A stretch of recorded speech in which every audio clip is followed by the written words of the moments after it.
In this video, I'll show you how to build an amazing looking savanna environment, perfect for a South African wildlife reserve. But not just that, as a little thank you for getting me to 1000 subscribers, I'll also be giving away a copy of Planet Zoo and every single DLC. More on that later in the video. Alright, let's begin by opening a new world. Normally I'd create one chunk and then place all the nature assets within it. Then we copy those chunks to create a large area. But this time I'm creating several chunks because I wanted to test out a new technique.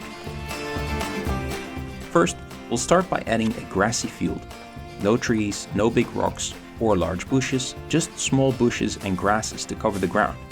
Typically, this would be one of the last steps after placing the trees, but for this savanna biome, we're starting with the grasses for a specific reason. When I researched savanna biomes, I found that they can vary a lot, sometimes very grassy, sometimes forested, so there's a lot of flexibility. This is my interpretation of savanna, which required kind of a different technique. After adding different grasses in different groups, I placed some faux rocks for ground detail. I didn't overdo it. You can go all out with the grasses, but I held back for sakes of my computer's performance. So now what will we do with the other chunks? So I created these several chunks to build different tree groups. Almost like clumps of trees. These clumps will be copied and spread around the grass layer to create a more dynamic, varied savanna.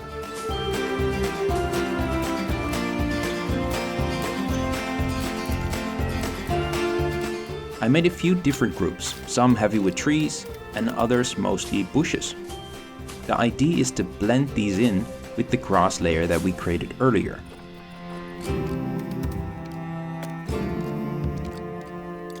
Once I created a bunch of different clumps, I deleted the frame, grouped the grasses and duplicated them across the area where we're going to build the savanna. I also painted the ground because the default grass texture doesn't work for this setup.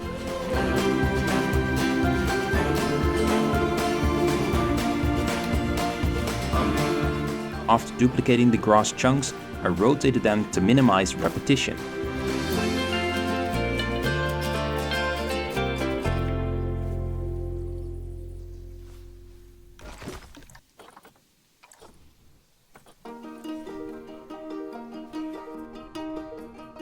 Even though some repetition is still noticeable, it's an easy fix by splitting the group into individual objects and deleting some bushes to break the pattern. Now for the fun part, placing the tree clumps. You can decide how much forest you want in your savanna by copying and pasting the clumps in different areas. Some parts can be more vibrant and dense, while the others can be sparse, like in the middle. And just look how beautifully they blend in with the grass layer that we added earlier.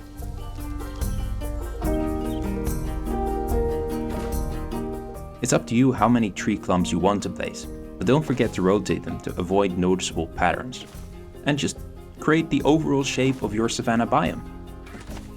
Now before we continue, I just wanted to say thank you. I've started my YouTube journey 2 months ago, and I'm met with such a warm welcome from the community. This week I've reached 1000 subscribers, so I'm giving back. All you have to do to win either a DLC or the full game is let me know in the comments which DLC you don't already have, and what your favorite animal is of the pack. Also let me know if you watch Planet Zoo content but don't actually have the game. That's all, let's get back into it. So you might notice my biome is a lot smaller than usual. This was kind of a proof of concept to test how small I could make it. I've also actually tried creating a savanna biome before, with the older technique of just one chunk, but this new technique just worked much better. However, something still felt missing, so I decided to add a water reservoir. I deleted some bushes to clear the space for it, and then lowering the ground to create a reservoir can be tricky, but here's a tip you can use.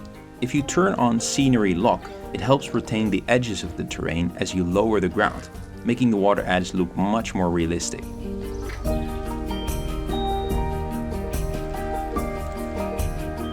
It may create some sharp edges, but just smooth it out.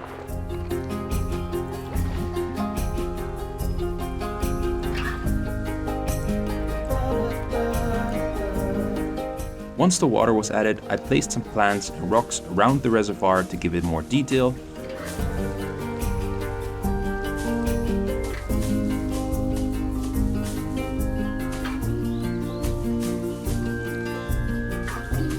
Just added a nice touch. At this point, the savanna biome was pretty much done.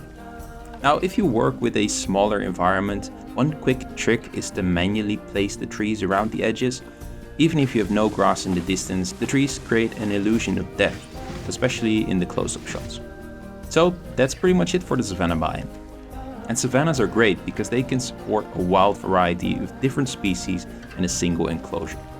If you enjoyed this video, please consider leaving a like and subscribing, it really helps me out. And don't forget about the giveaway.